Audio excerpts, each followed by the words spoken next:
High, welcome to all. আসো পড়ি YouTube চ্যানেলে আপনাকে স্বাগত।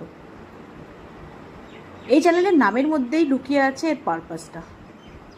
এই চ্যানেলের পারপাস হচ্ছে শুধুমাত্র পড়াশোনা করা। যারা কিনা এমএসসি নার্সিং এক্সামে বসবেন বা পোস্ট বেসিক বিএসসি নার্সিং এক্সামে বসবেন, এই চ্যানেলটি একান্তই তাদের জন্য। এছাড়া যারা এই টপিকগুলো সম্পর্কে জানতে চান, নলেজ গেইন করতে চান, তারাও ফলো করতে পারেন। আপনাদের কিন্তু নলেজটা সত্যিই বাড়বে। আর যারা ডেডিকেটেডলি প্রিপারেশন নিতে চান বিএসসি নার্সিং বা পোস্ট বেসিক বিএসসি নার্সিং বা এমএসসি নার্সিং এক্সামের জন্য, তারা লেগে থাকুন, জুড়ে থাকুন চ্যানেলের সাথে। দেখবেন আপনারা অবশ্যই করে উপকৃত হবেন।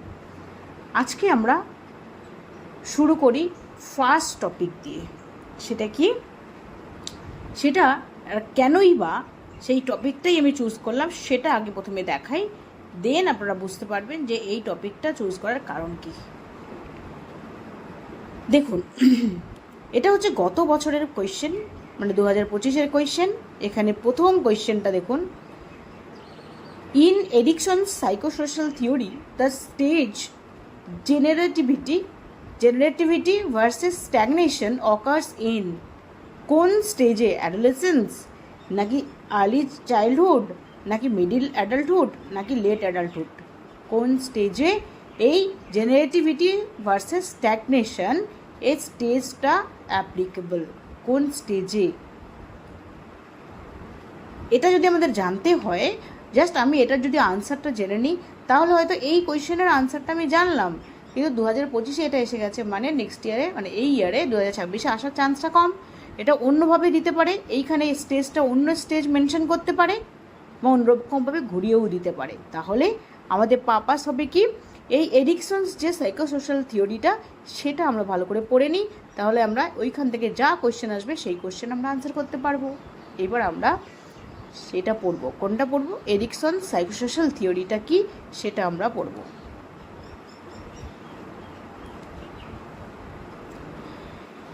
এডিকশন সাইকোসোশ্যাল ডেভেলপমেন্টাল থিওরি, এটা কিন্তু টোটাল নামটা হচ্ছে এডিকশনস সাইকোসোশ্যাল ডেভেলপমেন্টাল থিওরি। এক্ষেত্রে দেখুন কি আছে, কি বলছে, Erik Erikson proposed a theory of psychosocial development that explain how a person's personality grow across the entire lifespan। মানে এই ক্ষেত্রে ব্যাপারটা কি আসছে, এই যে এরিক এরিকসনের যে সাইকোসোশ্যাল ডেভেলপমেন্ট যে থিওরি, সেই থিওরিটা কি করছে, থিওরি এক্সপ্লেন করে একজন মানুষ তার পার্সোনালিটি তার এন্টায়ার লাইফ স্প্যান জুড়ে কীভাবে গ্রো করে, সেটাই কিন্তু উনি এক্সপ্লেন করেছেন তার সাইকোসোশ্যাল ডেভেলপমেন্টাল থিওরিতে, যে একটা মানুষের পুরো লাইফ স্প্যান জুড়ে তার পার্সোনালিটিটা কীভাবে গ্রো করে। সিগময়েড ফ্রয়েড যেটা এক্সপ্লেন করেছিলেন, তিনি কি করেছিলেন, তিনি ফোকাস করেছিলেন মেইনলি চাইল্ডহুড এবং আনকনসিয়াস ড্রাইভের উপর। বাট এরিকসনস যে developmental theory, sexual developmental theory, সেটা কিন্তু ডিফারেন্ট। সেটা ফোকাস করছে এন্টায়ার লাইফ স্প্যানের উপর। সেটা এমফাসাইজ করছে specially social relationship and life experience at every stage of life. তবে social relationship every stage of লাইফে কীভাবে কাজ করে সেটার উপরে কিন্তু মেনলি ফোকাস করছে। এই থিওরিতে কিন্তু 8টা স্টেজ রয়েছে এই থিওরিতে। এই থিওরির মেইন যে সেন্ট্রাল যে থিওরিটা, মেইন যেটার উপর ভিত্তি করে 8টা স্টেজ করে উঠেছে, সেটা কি, সেটা হচ্ছে সাইকোসোশ্যাল কনফ্লিক্ট। বিভিন্ন স্টেজে যে সাইকোসোশ্যাল কনফ্লিক্টটা ডেভেলপ করে, তার উপরে ভিত্তি করে কিন্তু 8টা stage. How a person resolve that conflict shapes their personality and emotional health. এই যে বিভিন্ন স্টেজে গিয়ে সাইকোসোশ্যাল একটা কনফ্লিক্ট ডেভেলপ করে, এই কনফ্লিক্টটা ওই বাচ্চা ছোটো থেকে বড় হতে যখন এই কনফ্লিক্টগুলোকে ওভারকাম করতে যে এক্সপেরিয়েন্সটা গেইন করে, সেই এক্সপেরিয়েন্সটা তার ক্ষেত্রে কেমন হবে, সেটা নেগেটিভ না পজিটিভ এক্সপেরিয়েন্স, তার উপর ডিপেন্ড করে কিন্তু তার পার্সোনালিটি এবং ইমোশনাল হেলথটা ডেভেলপ হয়। তার মানে এই থিওরি দিয়ে এরিকসন উনি এই থিওরি দিয়ে এটা বোঝাতে চেয়েছেন যে বিভিন্ন স্টেজে সাইকোসোশ্যাল কনফ্লিক্টগুলো ডেভেলপ হয়। এই সাইকোসোশ্যাল কনফ্লিক্ট ডেভেলপ হলে সেই ক্ষেত্রে যদি পজিটিভ আউটকাম আসে, তাহলে সেই মানুষটি তার পার্সোনালিটি পজিটিভলি, ইমোশনাল হেলথটাও পজিটিভলি ডেভেলপ হয়। আর যদি সেক্ষেত্রে নেগেটিভ আউটকাম পায় সেই বাচ্চাটি, তাহলে কিন্তু তার পার্সোনালিটিও নেগেটিভলি ডেভেলপড হয়, ইমোশনাল হেলথটাও কিন্তু এফেক্টেড হয়। এই যে স্টেজগুলো সেটাই উনি এক্সপ্লেন করেছেন, এবং কিভাবে সেটা যাচ্ছে, কোন স্টেজে কি আছে সেটা এবার আমরা দেখব। আমি একটা ছকের মাধ্যমে দেখিয়েছি যাতে কিনা সুবিধা হয়। প্রথম স্টেজ 1-এ 0 থেকে 1 ইয়ার, একদম জন্ম থেকে 1 বছর অবধি। সেই ক্ষেত্রে কি হয়, সাইকোসোশাল যে কনফ্লিক্টটা থাকে সেটা হচ্ছে ট্রাস্ট ভার্সেস মিসট্রাস্ট। এক্ষেত্রে কোয়েশ্চেন কী থাকে, can I trust the world? এই বাচ্চাটার মধ্যে এই কোয়ালিটি থাকে, আমি কি এই যে বাহির যে জগৎটা সেটাকে আমি ট্রাস্ট করতে পারি? ইন্টারনালি এই কনফ্লিক্টটা ডেভেলপ হয়। যদি কিনা সেটা করতে গিয়ে যে পজিটিভ কোনো ফিডব্যাক পায়, তাহলে কিন্তু তার আউটকাম, যে ইমোশনাল আউটকামটা হয় সেটা হচ্ছে ট্রাস্ট। আর যদি সে কোনো রকমভাবে ফিক্সেশন হয়, কোনো রকমভাবে নেগেটিভ কিছু হয়, নেগেটিভ কিছু পায়, তখন কিন্তু তার মিসট্রাস্ট ডেভেলপ হয়। হলো? আর এক্ষেত্রে যে ভার্চুটা ডেভেলপ হওয়ার কথা সেটা হচ্ছে হোপ। এইখান থেকে যদি সে বেটার কিছু পায়, তার মধ্যে হোপ ডেভেলপ হবে। এই হোপ ডেভেলপমেন্টের জন্যই কিন্তু এই যে কোয়েশ্চেনটা আসছে, এটা as a result of this hope development হওয়ার কথা। কিন্তু যখন সে নেগেটিভ আউটকাম আসবে তখন তার মিসট্রাস্ট ডেভেলপ হবে। এই মিসট্রাস্ট যখন ডেভেলপ হবে, পরের স্টেজে গিয়ে কিন্তু সেটাকে ও ক্যারি ফরওয়ার্ড করবে, এবং ইমোশনাল হেলথ কিন্তু আস্তে আস্তে এফেক্টেড হতে হতে যাবে। পরের স্টেজে গিয়ে 1 থেকে 3 ইয়ারে আছে autonomy versus shame and doubt. Autonomy versus shame and doubt. এই ক্ষেত্রে কি আছে, এই ক্ষেত্রে কোয়েশ্চেন থাকে, ক্যান আই অ্যাক্ট ইন্ডিপেন্ডেন্টলি? বাচ্চাটি তখন নিজে থেকে কিছু করার চেষ্টা করে। যদি তখন সেখানে পজিটিভ আউটকাম আসে এক্সটার্নাল এনভায়রনমেন্ট থেকে বা আশেপাশে যারা তাদের থেকে, তাহলে তার মধ্যে অটোনমি ডেভেলপ হয়, আদারওয়াইজ তার মধ্যে শেম জন্মায়। তখনই তার মধ্যে কিন্তু যে ভার্চুয়াল ডেভেলপ করে সেটা হচ্ছে ডাউট। 4 থেকে 6 বছরে কি, ইনিশিয়েটিভ ভার্সেস গিল্ট। আমরা যে কোয়েশ্চেনে কি পেয়েছিলাম, জেনারেটিভিটি ভার্সেস স্ট্যাগনেশন। এটা কোন স্টেজে ছিল, 26 থেকে 64, মানে মিডিল অ্যাডাল্টহুড। ওই কোয়েশ্চেনটা ছিল মিডিল অ্যাডাল্টহুড। দেখুন, মিডিল অ্যাডাল্টহুড, এটা হচ্ছিল আনসার। এবার আমরা যখন অন্য স্টেজগুলো পড়ছি সেক্ষেত্রে আমরা আস্তে আস্তে সব আনসার পেয়ে যাব। দেখুন 26 থেকে 64 এটা ছিল, এটা কোয়েশ্চেন দিয়েছিল। এবার আমাদের কোয়েশ্চেন দিতে পারে intimacy versus isolation, identity versus role confusion, industry versus inferiority, initiative versus guilt, autonomy versus shame and doubt, trust versus mistrust, অথবা ইন্টিগ্রিটি ভার্সেস ডিসপেয়ার। 4 থেকে 6-তে ইনিশিয়েটিভ ভার্সেস গিল্ট। তখন সে কী হচ্ছে, ক্যান আই টেক ইনিশিয়েটিভ? সেই বাচ্চাটি তখন ভাবে যে আমি কোনো ইনিশিয়েটিভ নেব কি। যদি সে নেয় এবং পজিটিভ ফিডব্যাক পায়, তার মধ্যে ইনিশিয়েটিভ ডেভেলপ হয়, আদারওয়াইজ গিল্ট ডেভেলপ হয়। 6 থেকে 12-তে ইন্ডাস্ট্রি ভার্সেস ইনফিরিয়রিটি।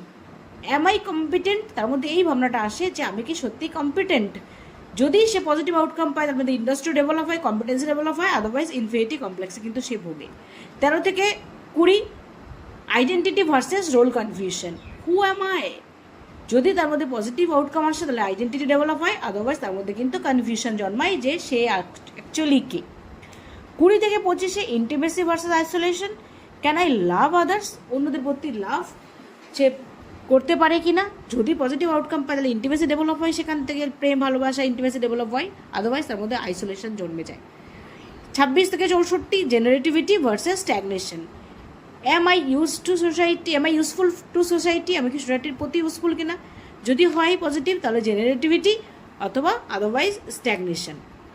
65 + 65+ ইয়ার্সে কিন্তু ইন্টিগ্রিটি ভার্সেস ডিসপেয়ার।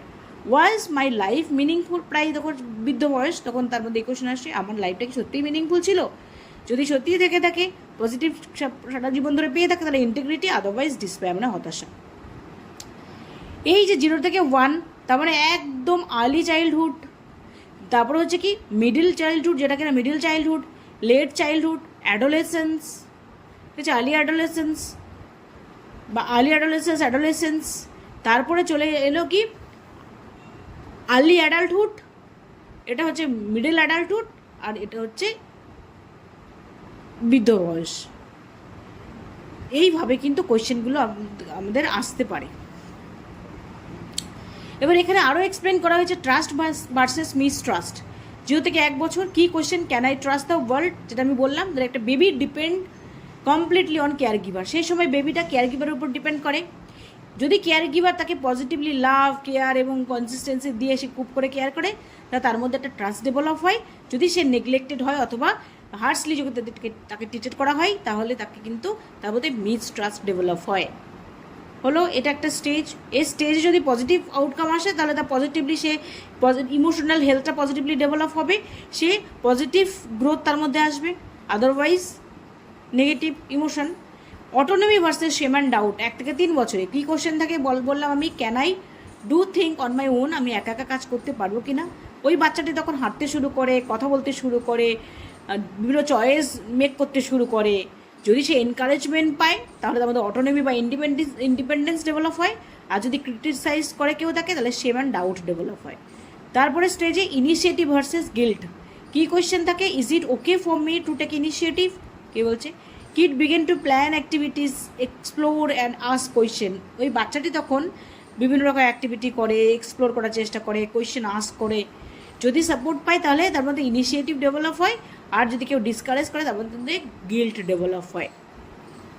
পরেরটা আসছে কি, industry versus infinity. Am I capable and competent, এই সময় তার মধ্যে এটা ডেভেলপ করে যে আমি কি কম্পিটেন্ট কিনা, ক্যাপেবল কিনা। স্কুল বিকামস ইম্পর্টেন্ট, এই সময় স্কুল কিন্তু ভীষণ ইম্পর্টেন্ট ফ্যাক্টর হয়ে দাঁড়ায়। যদি সে সাকসেস পায়, তাহলে মধ্যে কনফিডেন্স ডেভেলপ করে, ফেলিওর হলে কিন্তু ইনফিনিটি কমপ্লেক্স। পরেরটা আইডেন্টিটি ভার্সেস রোল কনফিউশন। 12 থেকে 18 বছর বয়সে তখন যারা আস্ক করে সে হু অ্যাম আই, আমি কে। যদি কিনা ক্লিয়ার সেন্স অফ সেলফ আসে, তাহলে আইডেন্টিটি। আর যদি কনফিউশন আসে, তাহলে কিন্তু role confusion. Intimacy versus isolation. তারপরে ইন্টিমেসি ভার্সেস আইসোলেশন, এই সময় ওরা ফোকাস করে লাভ, ফ্রেন্ডশিপ, ইমোশনাল বন্ডের উপর। যদি সেখানে স্ট্রং রিলেশনশিপ গড়ে ওঠে, তাহলে ইন্টিমেসি ডেভেলপ হয়। আদারওয়াইজ ফিয়ার অথবা রিজেকশন পেলে আইসোলেশন। এই যদি কোনো স্টেজে তার মধ্যে কোনো নেগেটিভ ইমোশন আসে, সেটা কিন্তু পরের স্টেজকেও হ্যাম্পার করে। নাও জেনারেটিভিটি ভার্সেস স্ট্যাগনেশন। 40 থেকে 65 বছর বয়সে কি কোয়েশ্চেন থাকে, কি am I contributing to society, আমি কি সোসাইটির জন্য কিছু কি করতে পেরেছি। ফোকাস অন, এই সময় ফোকাস করা তার কেরিয়ার, ফ্যামিলি এবং হেল্পিং আদার, অন্যকে হেল্প করার ক্ষেত্রে। যদি সেই সময় তার পজিটিভ আউটকাম আসে, সত্যি করে থাকতে পারে, তাহলে জেনারেটিভিটি ডেভেলপ হয়। অথবা আদারওয়াইজ সে কিন্তু স্ট্যাগনেশনে পড়ে। Integrity versus despair, 65+ years. এই ক্ষেত্রে কী কোয়েশ্চেন আসে, কি ওয়াজ মাই লাইফ মিনিংফুল। যদি এই সময় তাকে সে রিফ্লেক্ট করে, লাইফে যা যা করেছে তার উপর কিন্তু সে ফোকাস করে, ভেবে দেখে যে কী করেছি। যদি সেটা স্যাটিসফ্যাকশন ডেভেলপ করে, তাহলে ইন্টিগ্রিটি ডেভেলপ হয়। আদারওয়াইজ কিন্তু হতাশা। এই হচ্ছে মেইন জিনিস। এইগুলোই কিন্তু জাস্ট এরিকসনসের সাইকোসোশ্যাল ডেভেলপমেন্টাল থিওরি। এই ক্ষেত্রে দেখুন, এখানে যা এজগুলো দেওয়া আছে, এই ক্ষেত্রে কিন্তু একটু ডিফারেন্ট দেওয়া আছে, কিন্তু বিভিন্ন জায়গায় এই এজগুলো বিভিন্ন রকমভাবে কিন্তু দেওয়া থাকে। একটু এদিক ওদিক হলে অসুবিধা কিছু নেই, আপনারা যে কোনো একটাকে ফলো করতে পারেন। এই যে ছকে আছে, আপনারা এইটাকে ফলো করবেন, কোয়েশ্চেন আসলে কিন্তু অসুবিধা হবে না। এবার এই ক্ষেত্রে কিন্তু কি ফিচার আমি একটু বলে দিই। এটা কভার করে এন্টায়ার লাইফ স্প্যানকে কভার করে, শুধুমাত্র চাইল্ডহুড নয়, এন্টায়ার লাইফ স্প্যানকে কভার করে। এমফেসাইজ করে সোশ্যাল এবং ইমোশনাল ডেভেলপমেন্টটাকে কিন্তু এমফেসাইজ করে, সোশ্যাল এবং ইমোশনাল ডেভেলপমেন্টকে এমফেসাইজ করে। আর প্রত্যেকটা স্টেজ কিন্তু প্রিভিয়াস স্টেজের উপর নির্ভর করে, প্রিভিয়াস স্টেজের উপর বিল্ড হয় কিন্তু প্রত্যেকটা stage. Failure at one stage can effect letter stage. একটা স্টেজে ফেলিওর হলে বা নেগেটিভ ইমোশনাল ডেভেলপ করলে সেটা পরের স্টেজকেও কিন্তু এফেক্ট করে। কিন্তু গ্রোথ তো হয়েই যাচ্ছে, গ্রোথ কিন্তু তার সবসময় কন্টিনিউয়াসলি চলে। সিম্পল এক্সাম্পল হিসেবে যদি বলা যায়, একটি বাচ্চা যাকে কিনা স্কুলে এনকারেজ করা হয় খুব করে, যেটা কিনা স্টেজ 4, তার মধ্যে কিন্তু একটা কনফিডেন্ট ডেভেলপ করে। এই কনফিডেন্সটাই তাকে কিন্তু টিনেজ ইয়ারে হেল্প করে, যেটা মানে পরের স্টেজ 5-এ কিন্তু তাকে খুব হেল্প করে। তার মধ্যে স্ট্রং আইডেন্টিটি তৈরি হয়, আইডেন্টিটি বিল্ড হয়, সে একটা ইমোশনালি কিন্তু স্ট্রেংথ তার মধ্যে থাকে। এই যে সাইকোসোশ্যাল থিওরি, এই থিওরিটার স্ট্রেংথ কী আছে, এটা একটা practical and easy to understand. এই থিওরিটা কিন্তু ভীষণ প্র্যাকটিক্যাল এবং বুঝতে খুব সুবিধা হয়। আর এটাকে অ্যাপ্লিকেবল কোন ক্ষেত্রে, এডুকেশন, প্যারেন্টিং এবং কাউন্সিলিংয়ের ক্ষেত্রেও কিন্তু এটা খুব অ্যাপ্লিকেবল। এই সমস্ত কাজে এই সমস্ত কিছুর ক্ষেত্রে এটা হেল্প হয়। আর লাইফ লং ডেভেলপমেন্টটাকেই কিন্তু এটা রেকগনাইজ করে। এটাই হচ্ছে এই থিওরির স্ট্রেংথ। আর লিমিটেশন কখন? লিমিটেশন হচ্ছে এটা সাইন্টিফিক্যালি টেস্টেবল নয়। Cultural difference are not deeply explored. Cultural difference হলে কী কী প্রবলেম হতে পারে বা কী চেঞ্জ আসতে পারে সেটা কিন্তু এক্সপ্লেন করেনি বা এক্সপ্লোর করা হয়নি। আর কি কোনো স্টেজের উপর ওভারল্যাপ করতে পারে, যেমন আমি বলেছিলাম যে এজ কিন্তু একটু এদিক ওদিক ভ্যারি করে। এটাই বলছে কোনো স্টেজ কিন্তু অন্য একটা স্টেজের উপর ওভারল্যাপ করতে পারে। এটা হচ্ছে তার লিমিটেশন। এই হচ্ছে এরিকসনের সাইকোসোশ্যাল ডেভেলপমেন্ট থিওরি, যেখান থেকে কিন্তু কোয়েশ্চেন আসার সম্ভাবনা ভীষণ রকমভাবে থাকে। কেন গত বছরও কিন্তু কোয়েশ্চেন এসেছিল। যদি ভালো লেগে থাকে কন্টেন্টটা, যদি মনে হয় এটা হেল্পফুল, তাহলে আমি এক্সপেক্ট করব আপনারা একটা লাইক করবেন, যাতে নেক্সট ভিডিওটা আপলোড করতে আমি মোটিভেশন পাই। চ্যানেলে নতুন হয়ে থাকলে চ্যানেলটা সাবস্ক্রাইব করবেন। ভালো থাকবেন সবাই, বাই, দেখা হবে নেক্সট ভিডিওতে।